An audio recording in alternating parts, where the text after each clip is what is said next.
Video में हम amplitude modulation part 3 को फर्दर कंटिन्यू करेंगे। लास्ट वाले वीडियो में हमने पढ़ा था बीजेटी कलेक्टर एम्पलीट्यूड मॉड्यूलेटर के बारे में। इस वीडियो में हम दो टॉपिक्स की स्टडी करेंगे, general idea of carrier and side band separation, and second है बैलेंस्ड मॉड्यूलेटर सर्किट्स, जो कि दो तरह का होता है, using diode and using FET. General idea of carrier and side band separation, carrier का और साइड बैंड का सेपरेशन दोनों क्या होते हैं उसके बारे में general idea.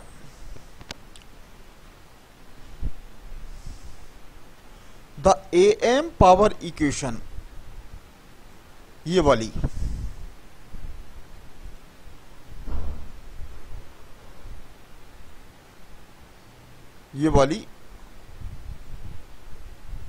states that the ratio of total power to carrier power is given by 1 plus m square by 2:1.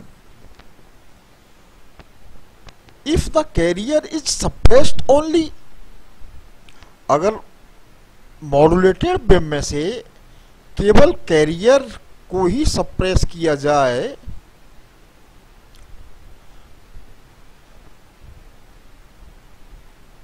then only the sideband power remains, as this is only PC into m square by 2. A 2/3 saving is affected at 100% modulation. It means अगर 100% modulation किया जाए, यानी m की value 1 रखी जाए, तो 2/3 power की बचत हो जाएगी अगर केवल कैरियर सप्रेस किया है मॉड्यूलेटेड बीम में से और दोनों साइड बैंड आपने ट्रांसमिट किए हैं तो। And even more is saved as the depth of modulation is reduced. अब ये तो 100% की थी आपने, तो 2/3 पावर सेव हुई। अगर आप मान लो 75 और भी कम अगर करें डेप्थ ऑफ मॉड्यूलेशन, तो और ज्यादा पावर सेव होगी। और अगर कैरियर के साथ साथ दोनों में से एक साइड बैंड भी, यानी if one of the side bands is now also suppressed, the remaining power is PC m square by 4, यानी कैरियर भी सप्रेस कर दिया, दोनों में से एक साइड बैंड भी सप्रेस कर दिया, तो एक ही साइड बैंड बचा मॉड्यूलेटेड बीम में, तो उसकी पावर होगी PC m square by 4। Total power थी PC into 1 plus m square by 2। ये इक्वेशन शो कर रही है, ये वाली इक्वेशन। तो इसमें टोटल पावर थी PT equal to PC into 1 plus m square by 2 और मॉड्यूलेटेड वेव की। अब मॉड्यूलेटेड बीम में से सप्रेशन कर दिया है कैरियर का और सिंगल साइड बैंड का, तो केवल एक ही साइड बैंड बचा जिसकी power PC m square by 4 है। तो इसका मतलब अ फर्दर सेविंग ऑफ 50%, यानी कि दो साइड बैंड आप ट्रांसमिट कर रहे थे, एक ही किया, तो फर्दर 50% पावर की सेविंग हो जाएगी ओवर कैरियर सप्रेस्ड AM। ये सिचुएशन बेस्ट इलस्ट्रेट की गई है इस वाले एग्जाम्पल में। इस एग्जाम्पल से इस सिचुएशन को हम फर्दर समझते हैं, इससे हमारा कंसेप्ट और ज्यादा रीइंफोर्स होगा। एग्जाम्पल है, calculate the percentage power saving when the carrier and one of the side bands are suppressed in an AM wave modulated to a depth of A 100% and B 50%। तो modulated जो sine wave है और M wave है जिसका modulation करना है, तो first case में 100% मॉड्यूलेशन और सेकंड केस में 50% मॉड्यूलेशन रखना है। तो हमें फाइंड आउट करना है कि अगर कैरियर और दो साइड बैंड में से एक साइड बैंड को सप्रेस कर दिया जाए, केवल एक ही साइड बैंड यानी सिंगल साइड बैंड का ट्रांसमिशन किया जाए, तो कितनी पावर सेव हो जाएगी। तो देखते हैं A when M equal to ये इस केस में M equal to 100% means 1, M equal to 1, 100/100 is 1। तो इसको सॉल्व किया, ये एम इक्वेशन है पावर की Pt equal to PC 1 plus m²/2। तो m की वैल्यू 1 पुट की तो आया PC equal to 1 plus m1²/2 that is 1.5 PC। और दोनों साइड बैंड्स की पावर होगी PC equal to PSB equal to PC into m²/4। एक की साइड बैंड की पावर है, दोनों की नहीं। तो इसमें से टोटल पावर में से सिंगल साइड बैंड की पावर निकाली तो ये आई, दिस माइनस दिस, परसेंटेज निकालना है अपॉन दिस। सॉल्व किया पर तो इसका इस वैल्यू आई 83.3%, यानी 83.3% पावर सेव हुई। अब सेकंड केस में एम है, एम की वैल्यू है 50%, तो 50% मीन्स 50/100 दैट इज 0.5। तो एम की वैल्यू 0.5 पुट कर की, सॉल्व किया, Pt equal to PC 1 plus 0.5² plus 0.5²/2, तो आया 1.125 PC। फर्दर सॉल्व किया तो PSB equal to 0.60625 PC, saving हुई 1.125 minus 0.0625/1.125 that is 0.99, that is 94.4% power save हुई ये वाली, और पहले सेव हुई थी 83.3%, यानी मॉड्यूलेशन कम किया तो पावर ज़्यादा सेव हुई है। तो इस प्रकार से इस एग्जाम्पल में हम देखते हैं कि किस तरह से how wasteful is power it is to send the carrier and both side bands. अगर कैरियर और दोनों साइड बैंड्स को हम ट्रांसमिशन करेंगे एक साथ तो कितनी पावर वेस्ट होगी, ये इलस्ट्रेट करता है ये एग्जाम्पल। जबकि only one side band would suffice, केवल एक साइड बैंड ही काफ़ी है पावर के ट्रांसमिशन में। रिसीवर पर एक ही साइड बैंड के ट्रांसमिशन से और रिसीवर पर फुल्ली फुल्ली सिग्नल रिकवर हो जाएगा। नेक्स्ट टॉपिक है बैलेंस्ड मॉड्यूलेटर। तो इसमें two circuits of the balanced modulator are shown in figure। ये जो फिगर है इसमें दो सर्किट बैलेंस्ड मॉड्यूलेटर के शो किए गए हैं। पहला वाला सर्किट ये वाला सर्किट जो कि डायोड को यूज करके कंस्ट्रक्ट किया गया है। ये दो डायोड्स हैं, एक ये डायोड, दूसरा ये वाला डायोड। और दूसरा सर्किट जो है वो FET को यूज करके बनाया हुआ है। ये वाला सर्किट FET को यूज करके बनाया हुआ है यूजिंग FET, और पहले वाला सर्किट था यूजिंग डायोड। तो ये दो बैलेंस्ड मॉड्यूलेटर सर्किट्स हैं यूजिंग FET में, और ये वाले दो FET हुए, ये और ये T1 FET और T2 FET।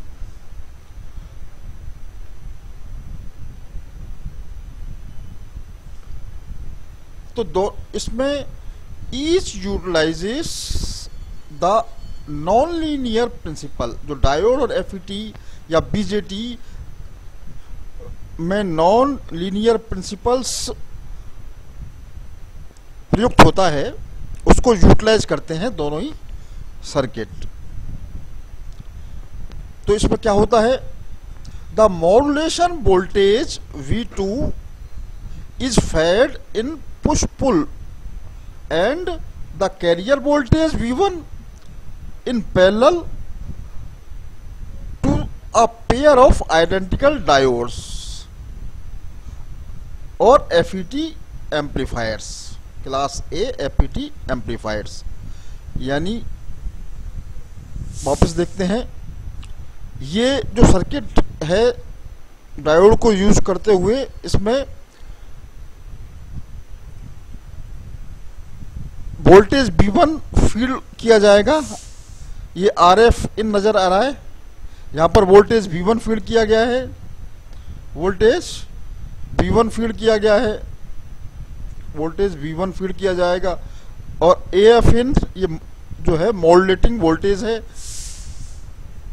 Voltage V2 feed किया जाएगा।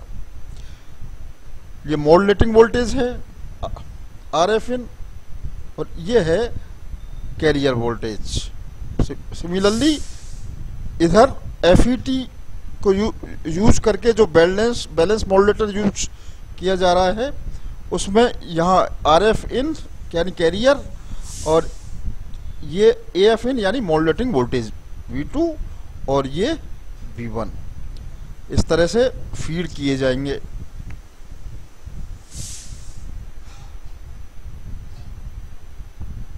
In the FET circuit, the carrier voltage is thus applied to the two gates in phase, whereas the modulating voltage appears 180 degree out of phase at the gates। यानी जो V1 है, V1 voltage V1, ये वाला voltage V1, ये gate है FET का, ये gate है FET का, ये भी गेट है FET22 का, ये T1 का था। तो इस पर जो वोल्टेज V1 है वो फीड किया होगा, वोल्टेज V1 फीड होगा इन फेज, यानी V1 और यहां पर जो V1 अप्लाई हुआ है V1 वो V1 ही होगा, और यहां पर भी V1 ही होगा, दोनों सेम फेज में होंगे। लेकिन जो V2 है, V2 वोल्टेज है, वो दोनों गेट्स में सेम फेज में अप्लाई नहीं होगा। इधर V2 प्लस V2 ऐड हो रहा है, इधर माइनस V2 हो रहा है, सब्ट्रैक्ट हो रहा है। यानी दोनों गेट्स में V2 के बीच में जो V2 वोल्टेज है, V2 की वजह से जो वोल्टेज है वो 180 डिग्री आउट ऑफ फेज होगा। Since these are at the opposite ends of a center tapped in transformer, क्योंकि सेंट्रल टेप ट्रांसफॉर्मर के अपोजिट एंड्स पर V2 अप्लाई हो रहा है। The modulated output currents of the two FETs are combined as shown in the center tape primary of the push pull output transformer। ये वाला push pull output transformer, ये वाला। Similarly इधर ये वाला।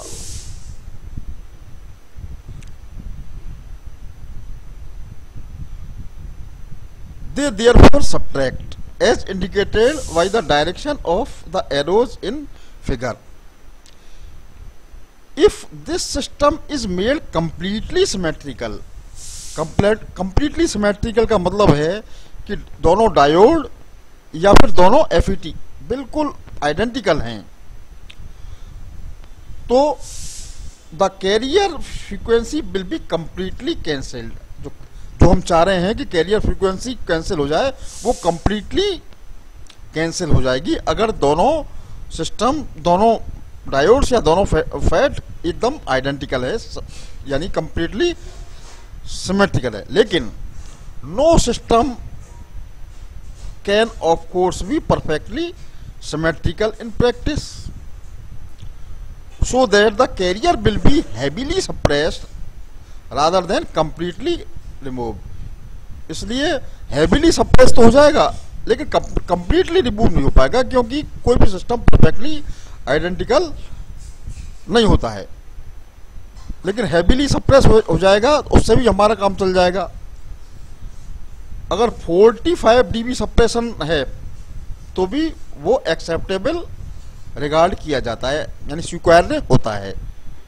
The output of the valence modulator thus contains two sidebands and some of the miscellaneous components, और दो sideband होंगे जो हम चाह रहे हैं। कैरियर बैंड सप्रेस हो गया, हैवीली सप्रेस हो गया, और कुछ कंपोनेंट्स भी होंगे वो जो कि एक ट्यूनिंग जो आउटपुट ट्रांसफार्मर है सेकेंडरी वाइंडिंग में उसके ट्यूनिंग की वजह से वो भी रिमूव हो जाएंगे। दस the final output consist of side bands, केवल दो साइड बैंड्स रहेंगे। कैरियर सप्रेस हो गया। Since it is not immediately obvious how and why only the carrier is suppressed, a mathematical analysis of balanced modulator is now given। यानी थोड़ा mathematical analysis से और clear होगा किस तरह से कैरियर सप्रेस हुआ है और दोनों बैंड्स हैं वो आउटपुट में आए। तो क्या होगा, as indicated the input voltage will be V1 plus V2 at gate T1 and V1 minus V2 at gate T2। और अगर परफेक्ट सिमेट्री मान ली, if perfect symmetry is assumed, the proportionality constant will be the same for both FETs. और diodes के लिए भी मान लो वो ए बी और सी हैं, दोनों फेड्स या दोनों डायोड्स के लिए ए बी बी सी सी। तो एफईटी में जो ड्रेन करंट्स हैं वो कैसे कैलकुलेट हम कर सकते हैं, इस ID1 is A plus B B1 plus B2 plus C B1 plus B2 का whole square, non linear property. Solve किया तो आया, सॉल्व करने पर A plus B1 plus B B2 plus C B1 square plus C B2 square plus 2C B1 B2, ये equation हुई 1। Similarly ID2 जो current है, ड्रेन करंट दूसरे एफईटी में, वो होगा A plus B B1 minus B2 plus C B1 minus B2 का whole square. Solve किया इसको तो आया A plus B B1 minus B B2 plus C B1 square plus C B2 square minus 2C B1 C2, ये आया। ये है equation 2। अब जो ID1 में से हम ID2 को सब्ट्रैक्ट करेंगे तो आएगा करंट I1, ये करंट I1 आएगा, ID1 माइनस ID2। तो सब्ट्रैक्ट किया तो रह गया 2B V2 plus 4C B1 into V2, ये आया। ये करंट है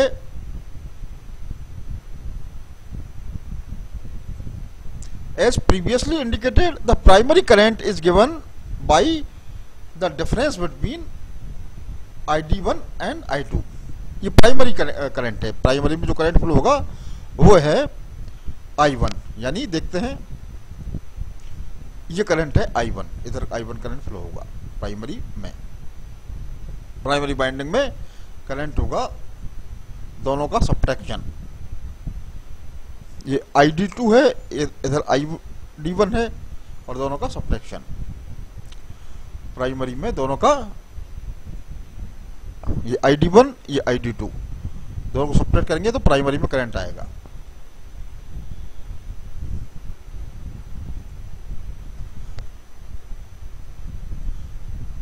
We may now represent the carrier voltage V1 by Vc sin omega ct and the modulating voltage V2 by Vm sine omega ct। मान लो अब career voltage को तो होगा Vc sine omega ct और मॉड्यूलेटिंग वोल्टेज है Vm sine omega empty.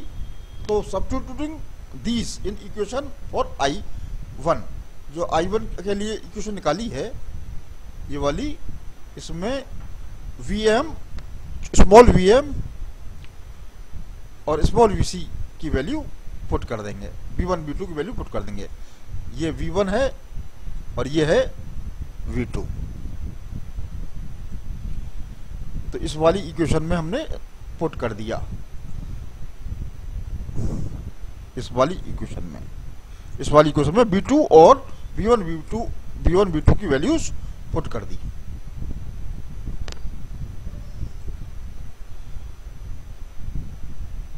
तो इसको solve किया, तो सॉल्व करने पर आएगा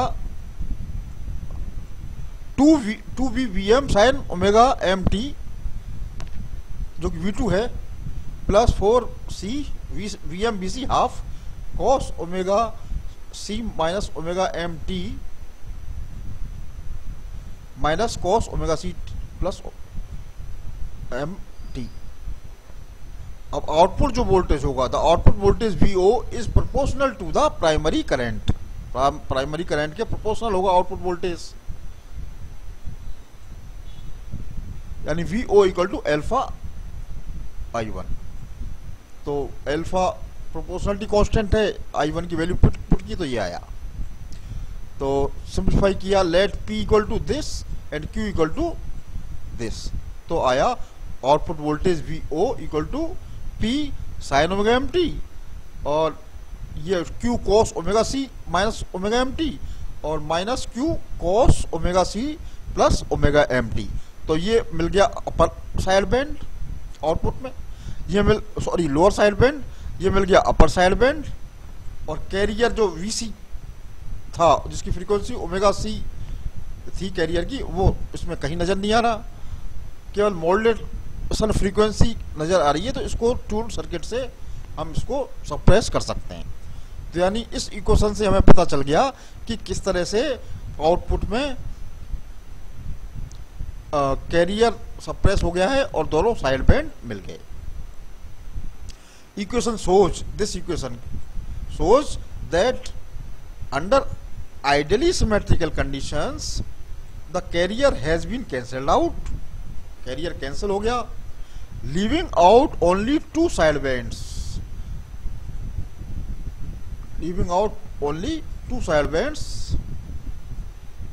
दो साइड बैंड्स केवल रह गए, एंड द मॉड्यूलेटिंग फ्रीक्वेंसी, ये मॉड्यूलेटिंग फ्रीक्वेंसीज इसके बारे में कह रहे हैं, ये मॉड्यूलेटिंग फ्रीक्वेंसीज रह गई। The proof applies equally to both diagrams, ये जो प्रूफ है, ये इक्वेशन वो दोनों डायग्राम्स के लिए इक्वली अप्लाई होती है, चाहे वो आपने डायोड यूज करके बनाया है बैलेंस मॉड्यूलेटर या फिर FET यूज करके बनाया है। The tuning of output transformer will remove the modulating frequencies, ये जो मॉड्यूलेटिंग फ्रीक्वेंसीज हैं इनको ट्यूनिंग, आउटपुट का में जो ट्यूनिंग है उसकी वजह से ये भी रिमूव हो जाएंगी, मॉड्यूलेटिंग फ्रीक्वेंसीज भी रिमूव हो जाएंगी आउटपुट में। What it is also possible to suppress them by the action of the circuit से भी हो सकती हैं। The addition of 2 more diodes to the diode balance modulator is required for the result. अगर मान लो tuning of the output transformer से नहीं करना चाहते हैं अपन, अब हम तो केवल सर्किट से ही चाहते हैं मॉड्यूलेटिंग फ्रीक्वेंसीज रिमूव हो जाएं, तो यस हो जाएंगी। केवल 2 एडिशनल डायोड और आपको ऐड करने होंगे बैलेंस्ड मॉड्यूलेटर में, तब उस सर्किट को हम कहेंगे रिंग मॉड्यूलेटर। उस सर्किट का नाम होगा रिंग मॉड्यूलेटर। बैलेंस मॉड्यूलेटर की जगह उस सर्किट को हम कहेंगे रिंग मॉड्यूलेटर कहेंगे। तो that is all in this video. Thank you.